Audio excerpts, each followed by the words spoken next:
Hi, everybody. I'm Jordan Greer, the owner of GT Planet, and I'm joined here by Andrew Evans, our editor in chief. And we're here to talk about Gran Turismo 7 Update 1.62. Kind of an interesting update, Andrew. This one had some surprises in it. Yeah, no, we four cars, which was the first time in a while that we've had not three. Obviously, two of them are a promotional effort, and we've got a couple of interesting cars that are attached to them as well. The updates got some positives, some negatives, some things missing that we thought might be there, some things missing that we knew wouldn't be. But yeah, it's been an interesting addition, and we've seen some fun comments over the last couple of days from the users on GT Planet. Again, some positive, some negative. It does seem to have generally hit the right tone there. Yeah. Well, we want to talk about the cars first. The sort of the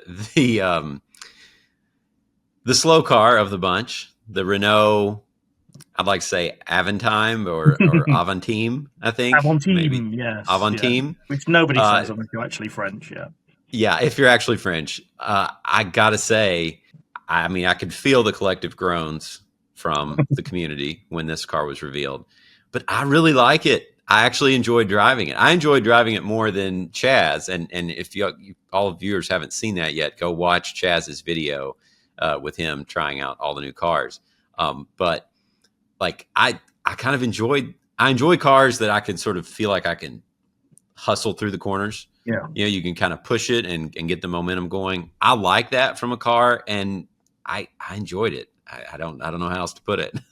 Yeah, no, it's a lovely, crazy bit of automotive history. It's actually the car that made Matra stop building cars. So Matra built, it was basically the same chassis as the Espace.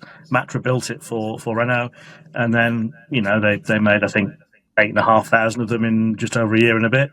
Didn't sell very well, and then Matra stopped making cars entirely after that. But it's also a bit of Gran Turismo lore because it starred in a GT4 mission, a slipstream mission down the straight at Circuit de la Sarthe, where you were obviously slipstreaming a bunch of these big bricks, punching a hole through the air, and people have fond memories of it. It's the V6 variant, so it's got the big. Well, so it's an engine that was actually shared across all of the French companies. So there's more or less the same engine that's in the back of the Renault Sport Clio, roughly similar to the one that's in the front of the Peugeot 406 Coupe, which is another car we could do with having coming back to the series. Also the one in the back of the Monterey Atlantique as well, more or less. So it's got a decent big punch, driving the front wheels only. But it's an MPV style car, not really an MPV because it's a coupe as well. It's only got 5 seats. It's got this weird, massive interior and these fabulous, enormous doors that open in a bizarre way, which unfortunately is something we can't experience in Gran Turismo. But it's a lovely vehicle. It's quite fun to drive, and so many people are putting Espace F1 liveries on it. I can't even count. Yeah, so many good Espace F1 memories with a similar car. The interior, one thing with the VR, with PSVR 2, the French cars have such quirky interiors, and when you have a car that has a lot of visibility and those big doors and those big windows, like that's something you can really enjoy in VR, which I'm sure most people that if you've not really tried VR or if you're not really a fan of cars, you're not a true enthusiast or something, you may say like, why would you want to drive something like that in VR when you have all these other cars? And of course, all those other cars are amazing to drive too, but it really allows you to experience in a way these types of unusual vehicles that are just totally unique. It's not really something we really have anything to compare to here in the United States. It's a very, very European automobile. Yeah. I'm not particularly British one either. I think in 2003, the last year that they were sold in the UK, they sold single-digit numbers of them, like 8. I think I sat in one many, many years ago, and I think when you have the VR, you'll appreciate that the base of the windscreen is in, as you would say, a different zip code to the rest of it. It is so far away. Yes, it is. I don't think I've ever actually seen one in person, even despite all my trips to Europe. I've seen one, but I feel like I would have noted it. You would, Yeah. Yeah. Very interesting car. I think opinions are divided. Of course, people want to see more sporty Mm. stuff, but it's a very Gran Turismo. Mm. It's a very Gran Turismo And edition. It's got it does history in the have series. like a nice body kit on it right off the bat. Yeah. It's got the F1, it's fast F1 style rear wing. There's an engine swap right out of the box, which is very unusual. So get out there, swap it, and get driving. It's a fun thing to drive. Yeah. It's surprisingly fun. I like Yeah. the little vents above the headlights too. It's very, very unique. Mm. Very unique. Moving on, of course, we have the new Sony Afeela, which is, I mean, it's the production version basically of the prototype, which was originally Yeah. included in the game. So yes, this is one of those cars that I think is going to get people screaming duplicate, and you can see where they're coming from on that one. There's only really a handful of subtle changes to it. Underneath, I don't think there's any changes at all, but it's one of those cars where there is no power or weight published, which I have never understood and will never understand why that is a case in a racing game. Polyphony quirks, but you should tell people how much power and weight it has. It's the kind of basic things about the car. It's got a couple of little changes on the exterior. It's got the LiDAR as well as the camera on the roof rather than just the one pod of the pre-prod model, the prototype model.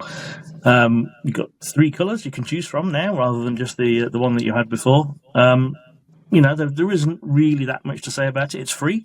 If you want to buy it, it costs you no credits, which unfortunately the cars that we have so far that have cost no credits, you don't actually buy them. They get delivered to your garage, so you can't sell them either.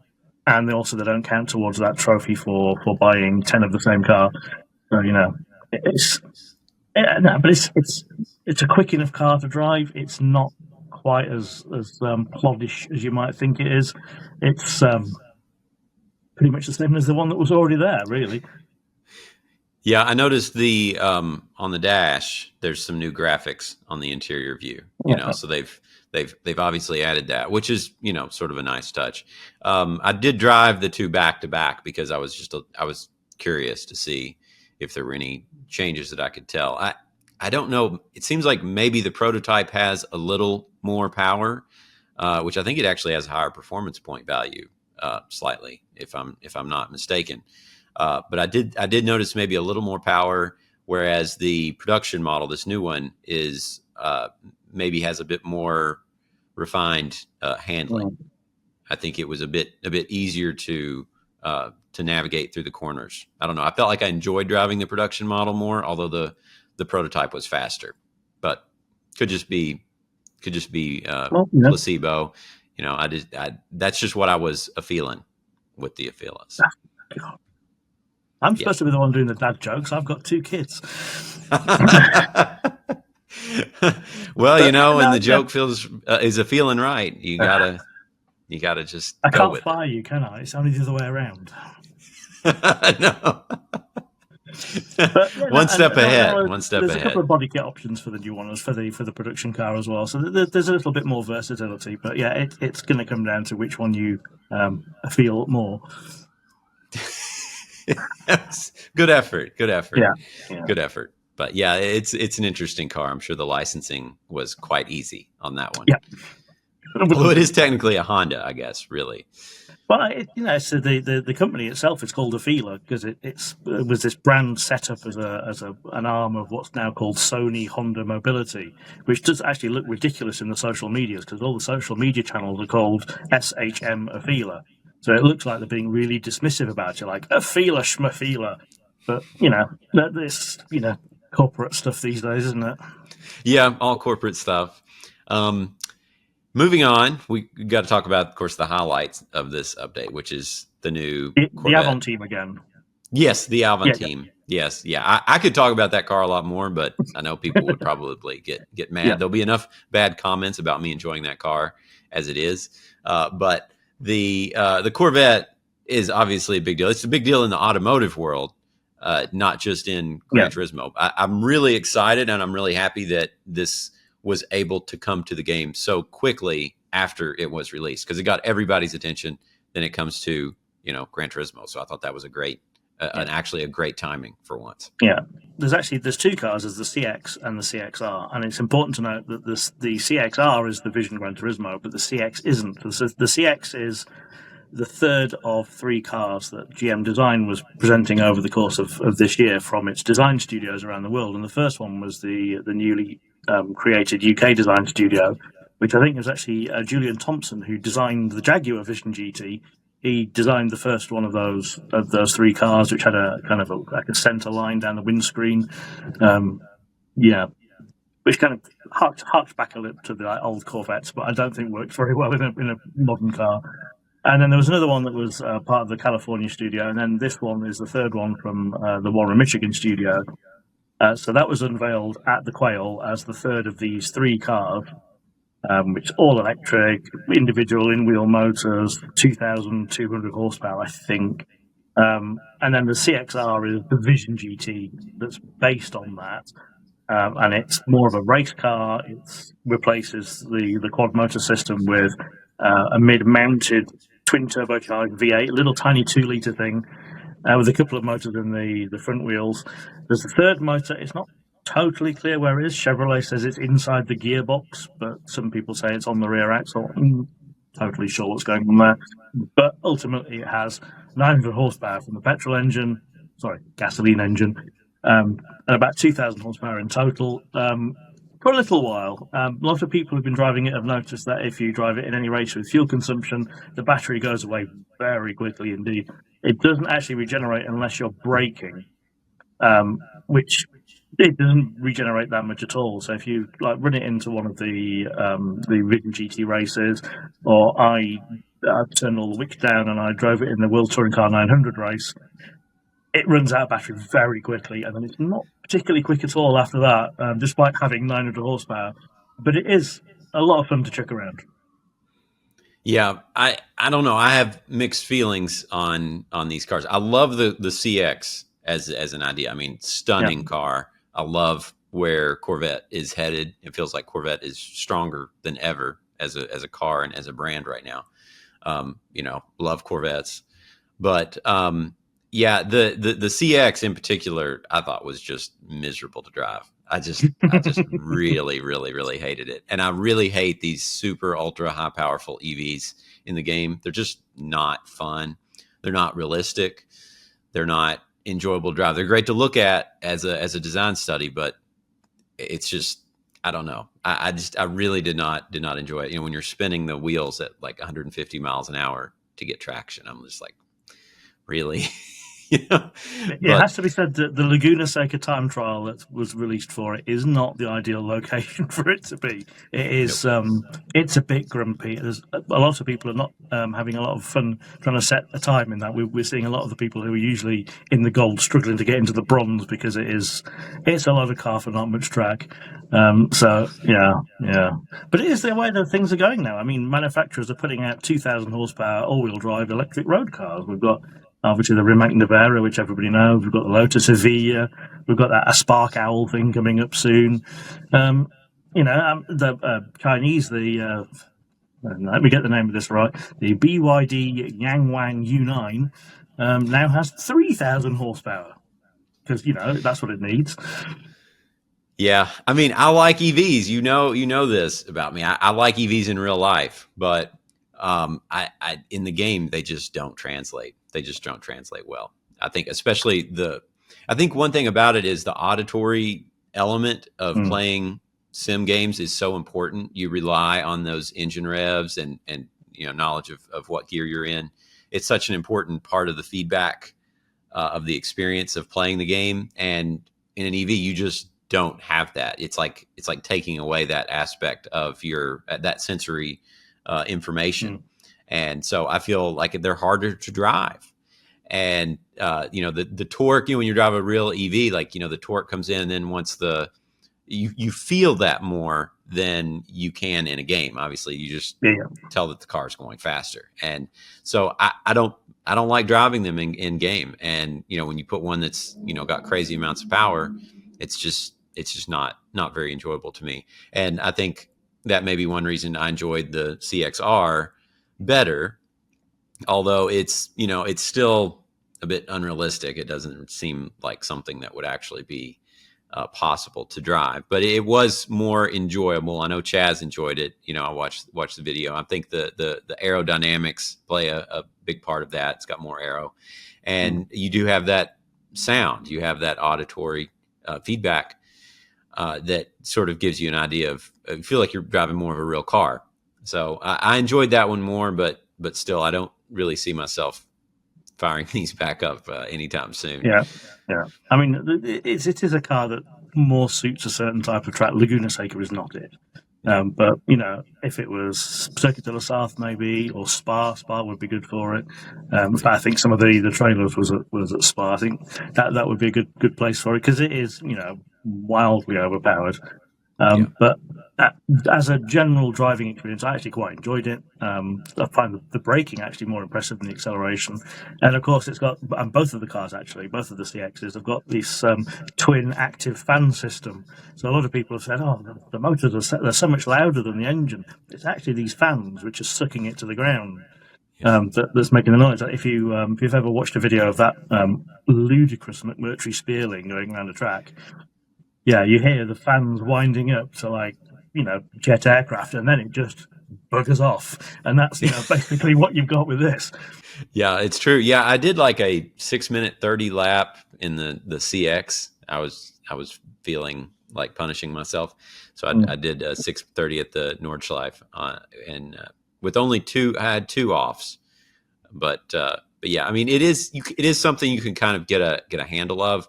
I think the interesting thing about driving cars with that much power is it's like it's so tempting to just go flat out, whenever you think that you can, but instead you sort of have to build that power, and you just use it sparingly.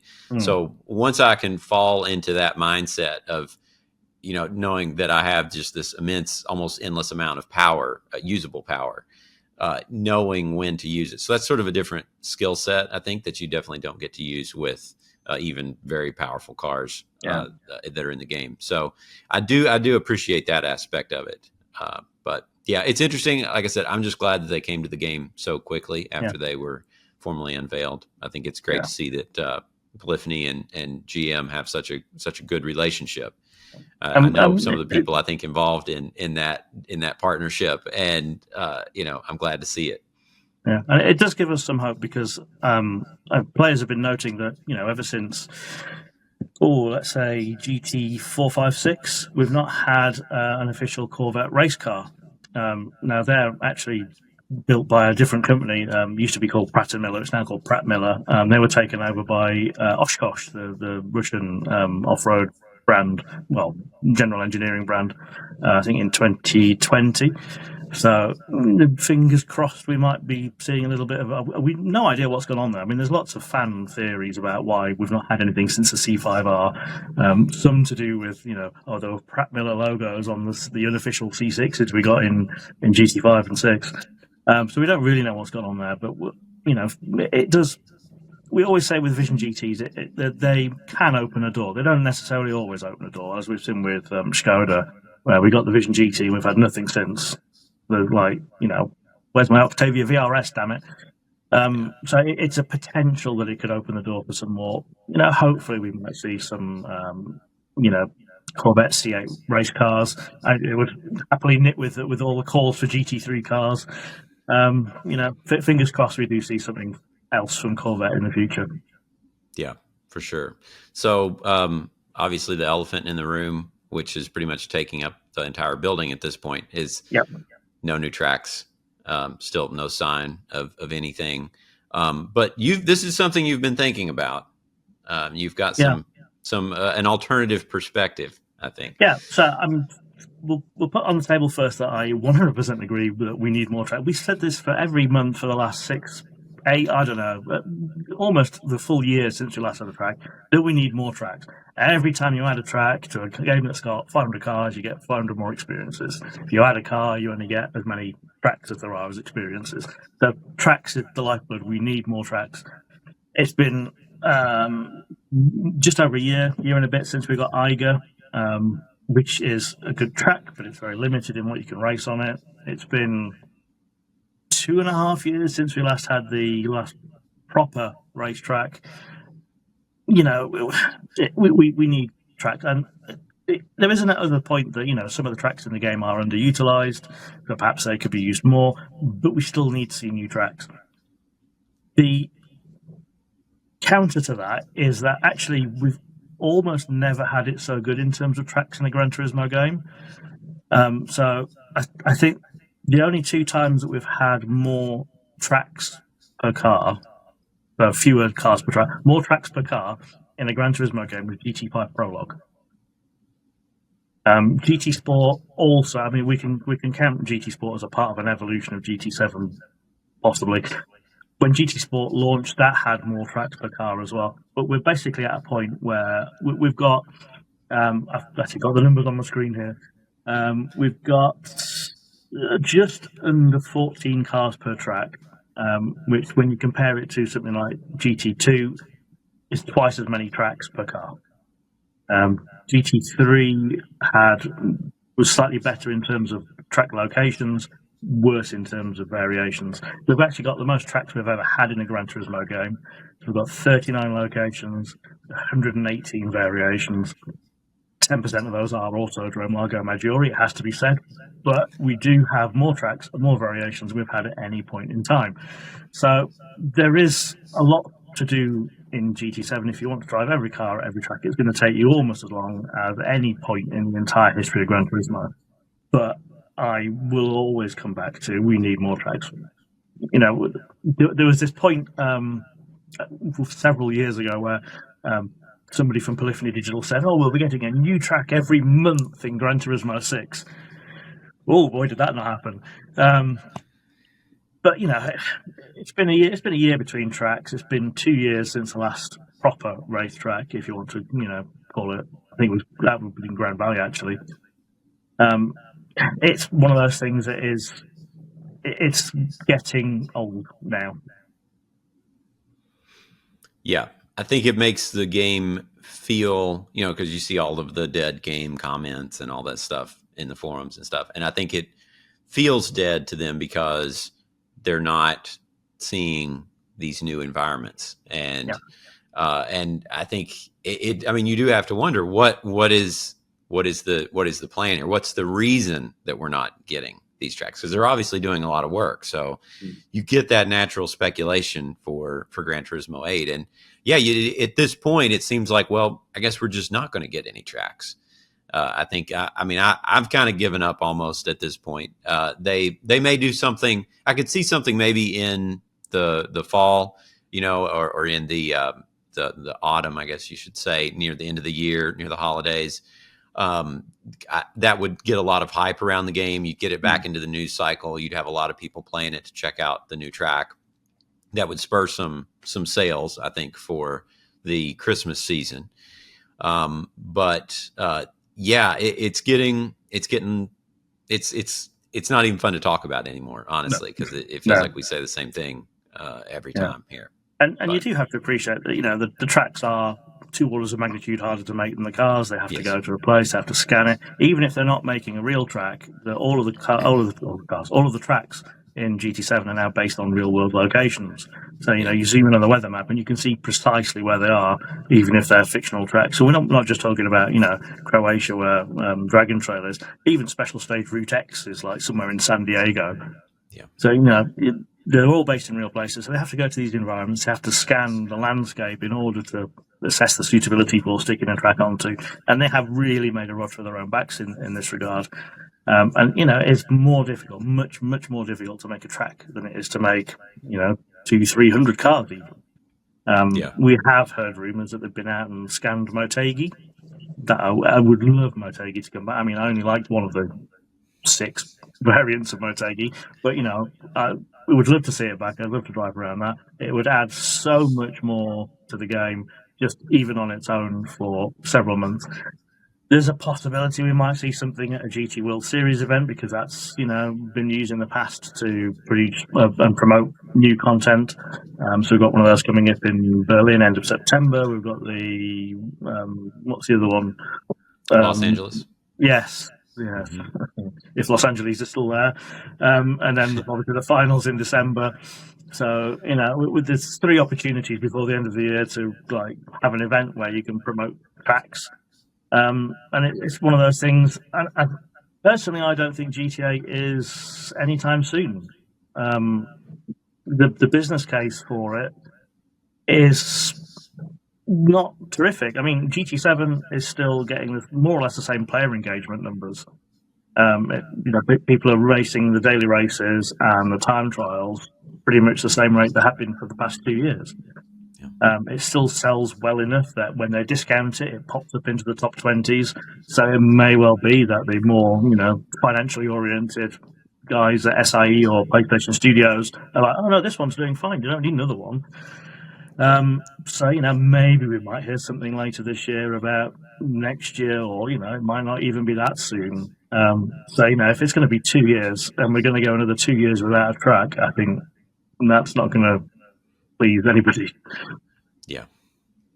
Yeah, and I know they look at the metrics of the game. I think everything is being tracked in terms of no pun intended, track usage and car usage and that sort of thing.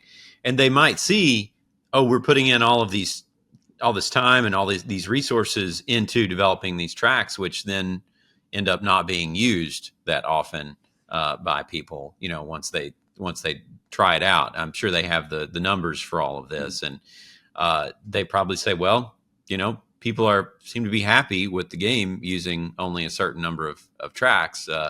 Why should we put a bunch of time and effort into publishing a free update that just gives this out? Whereas if you save it for the next game, one of the headline numbers that everybody looks at is the car count and the track count, and location count in particular.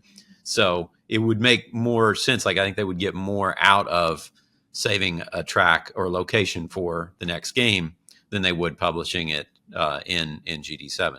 Now, I hope they didn't hear me just say that, because I I want hope more that as well. tracks. Yeah. Don't listen to anything I just said if any Polyphony friends are listening, but I think that's probably another reason. But like you said, we do have more tracks per car than any other game that we've had so far in the GT series. So, and in fact, gaming in general. I mean, when Forza Motorsport was rebooted, I can't even remember how many tracks. It was a very low number. I think it was 12, 15, 18, something like that. Obviously, they're 3 very different numbers. And obviously, they added tracks virtually every month. There was 1 or 2, but what good did that do them? Project Motor Racing is coming out soon with dozen, 15 tracks. Some of them are fictional, some of them are real with fictional names. So Silverstone is Northampton, Donington Park is Derby, Mount Panorama is Blue Mountains. I don't really know what's going on with that. I think Endurance Motorsport Series, which game I'm really looking forward to, that's only going to come out with a dozen tracks. So we are actually doing pretty well. It's just, we have been spoiled to this point, and we've now had 2 years without a proper racetrack to race on, and it's starting to build up. Another interesting thing about this update is, for the first time in a while, we've not had any new Sophy races added to the game, which makes you wonder. Yeah, that one came as a bit of a surprise to me.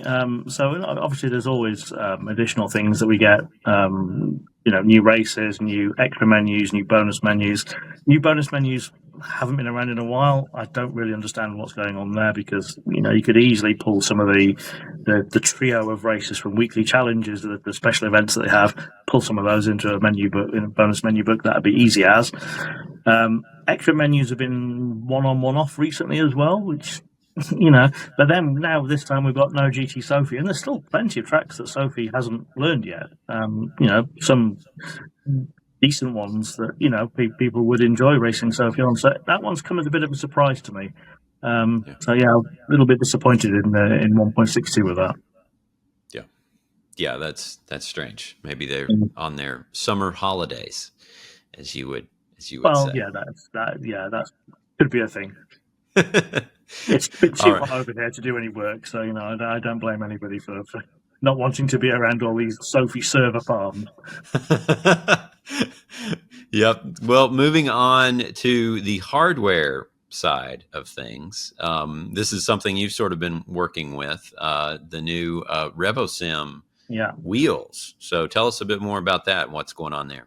So the big thing that we actually had, I think it was Gamescom, was that they've announced that the original Revosim Pure PC wheel is now going to be coming out at some point later this year with PlayStation 5 and with Xbox Series support. So that's something I'm looking forward to a lot, because I'm currently actually testing the RS Pure wheel. You can just see it there, actually. I'm currently testing that out on PC. I don't do a lot of PC gaming, so it's been a bit of a hassle. So I've been getting little dribs and drabs there, and trying to play as many different PC games as I can with the Thrustmaster as well, with my regular TGT2 wheel, and then with the Revosim as a kind of a comparison. But it's going to be great having another direct drive wheel that's available for the console market. So I'm really hoping that when I'm actually done with that review, that the Nacon is going to let me have a crack with the PlayStation wheel as well. Yeah.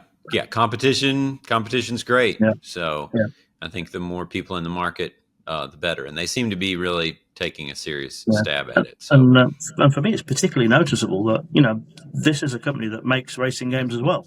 So this is the only racing game company, the company that makes racing games and the peripherals for them. So it's been. I was speaking to them at an event they had, Big Ben Week in Paris a few months ago, about developing the sims and the games and the hardware in kind of tandem with each other and using each to inform each other. So it has been interesting trying it out over the past few weeks. Yeah, definitely. Speaking of companies that make racing games, iRacing, of course, they've sort of been surprising a lot of people with their extracurricular projects, and one which I think has most people's attention is this new IndyCar game.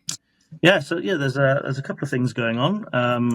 I think actually a lot of people are actually going to focus on the IndyCar game. It's going to be the first official IndyCar game in, I think, a decade.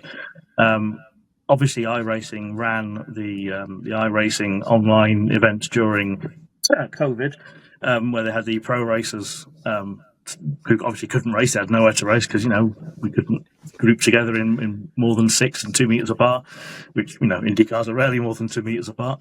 So they all did all this virtual series, and obviously that relationship has developed now into actually doing the full IndyCar game. It was previously that the cars were actually on iRacing itself, so it's going to be fun to see them having an actual standalone game for IndyCar, and with the possibility of it coming to consoles as well, which is significant. The other one is iRacing Arcade, which is kind of like a little Circuit Superstars iRacing mashup, which is kind of like this cutesy karting gaming feel, but with what we can, as far as we can tell so far, iRacing content. So the thing we've seen in with the Formula 4 was in the trailer, and one of the Porsche GT3 cars. So that looks like it's going to be fun, and that's coming to consoles as well. So there's a lot going on at iRacing, and for the first time, it's going to be relevant to console players. Yeah, I think it's a great idea for the company because that'll expose a lot of people to the iRacing brand.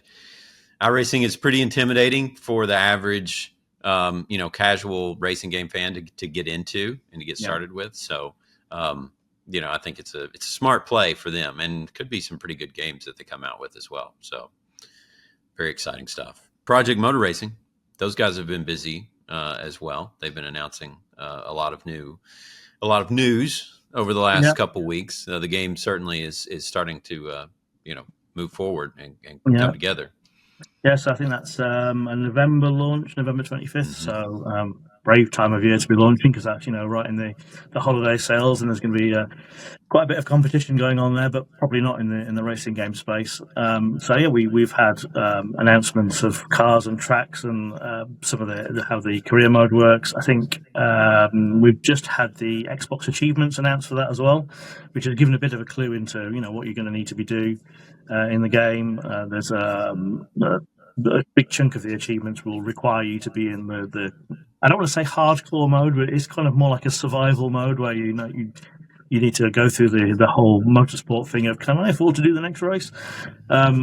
So it looks like an interesting list. We've got obviously some of the car and track content is teased in there because you need to do certain races in certain classes and at certain tracks, and there's a big chunk of online racing in there as well, unfortunately. But it's got to be expected these days. We haven't had the PlayStation trophies announced yet, but they should be more or less the same, obviously, with the different brackets rather than the gamer score. So yeah, there's plenty more to come from that over the next few months. Yep, exciting times. I think it's going to be a busy fourth quarter for us. So yeah. I mean, even back in Gran Turismo, it's going to be busy because we've got another Vision GT coming out at some point in the next couple of months with the return of Opel, which is going to get people going. True. It was obviously it was announced as an Opel and Vauxhall at the same time. It looks like it's only going to be the Opel that's in the game, which is going to upset both British people who like Vauxhall. It's a Ford guy. So yeah, but it's going to be something to look forward to. Hopefully, we're going to see that in Berlin. I wouldn't put any money against it being part of the Nations Cup qualifying either. Yeah, that would make perfect sense. In Berlin, two of all places. Yeah, we shall see. Well, I think we'll end it there. So, thanks for watching, everybody, and we will catch you next time.